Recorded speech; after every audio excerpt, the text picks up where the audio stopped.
welcome to Kelly's Creative Dream Studios, and today is All Things Altered. You will find more information about All Things Altered down in the description box below. It is an open collab with Creating in the Waiting. Now, this week I am upcycling or altering a butter box, and we're turning this butter box into these adorable little charms for the journal that I'm creating from all the things that I'm making for the All Things Altered challenge. Say that 3 times fast. I get a lot of butter boxes. We go through a lot of butter, and when butter goes on sale, I buy a lot of butter and put it in the freezer until I can get it canned. So I've decided that I'm just, whatever I'm working on that week, that's the only packaging that I'm hanging on to. All the rest of the packaging is going in the garbage. I'm tired of collecting. So, with my butter box, I created these 3 charms. These 2 tags were cut from the Tim Holtz tags die set. I used this one and this one. And then the flower pot was die cut from this stamp set that I got many years ago at the local scrapbooking store. And I did this. Now, I thought about doing the heart too, but I may later. But for the video, I wanted to do one that had a little bit bigger pieces so that I could work with it easier. So I'm going to lay those off to the side. And I'm working with this egg die. And I've already pre-cut the pieces. Now, here's the thing. I got the idea from Saacibo, and I will link her channel down below, and it was about making basically chipboard embellishments. Now, I've shown you before how when you take multiple layers of cardstock and glue them together, once they dry, you have a chipboard weight embellishment. Didn't think about that for this until I watched Saacibo's video, and I will link that down below. So what we start with is you need 4 pieces. You need your pattern piece of whatever you're going to put on top. You need at least one that's white, that's going to on one side so that you've got some clear stuff, or you can cover the back of it with pattern paper as well. That will work too. And I may do that with this one. I may do that because I've got this awesome glimmer paper and I have it in multiple colors. Let me grab another color.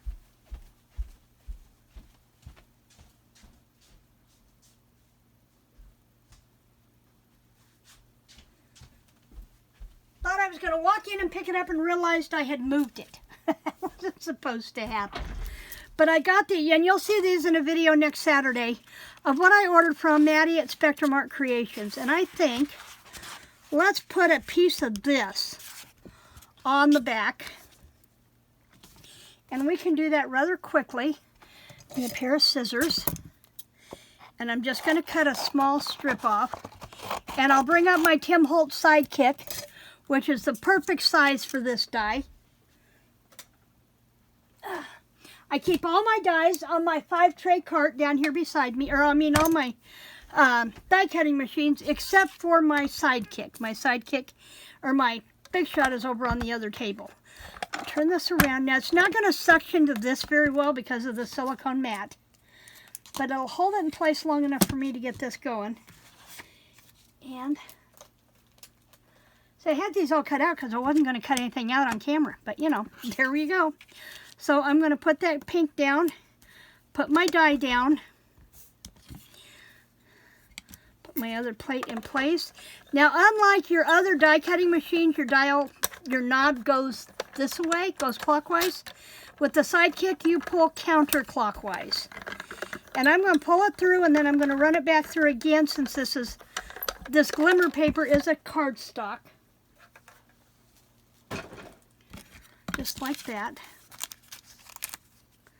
Well, almost got that one all cattywampus, didn't I? Okay, and we'll set those aside. So now I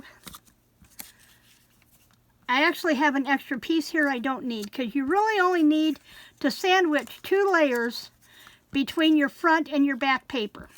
So I'm going to go ahead, and I have a silicone, another silicone mat here that I can do my gluing on and then move it out of the way. And I'm using a makeup sponge, and up here in my well, pull this forward just a little bit. In my well on my green silicone mat, I put some glue, and I can just dab that on there and rub that into place.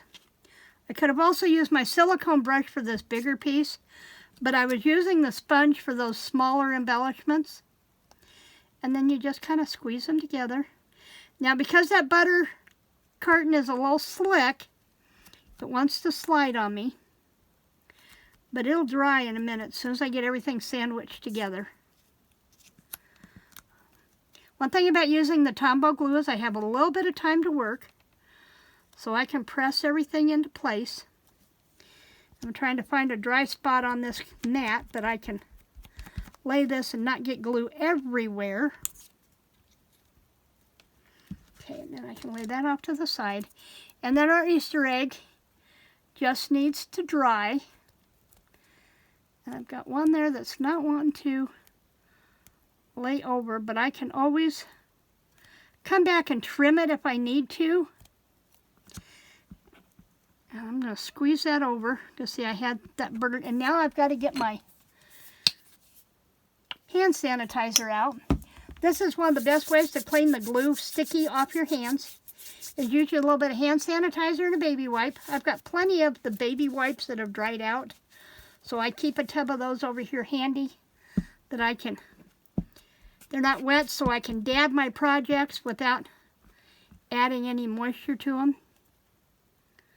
Okay, that's just, okay. And then I have a small paper punch. It is an 1/8 inch.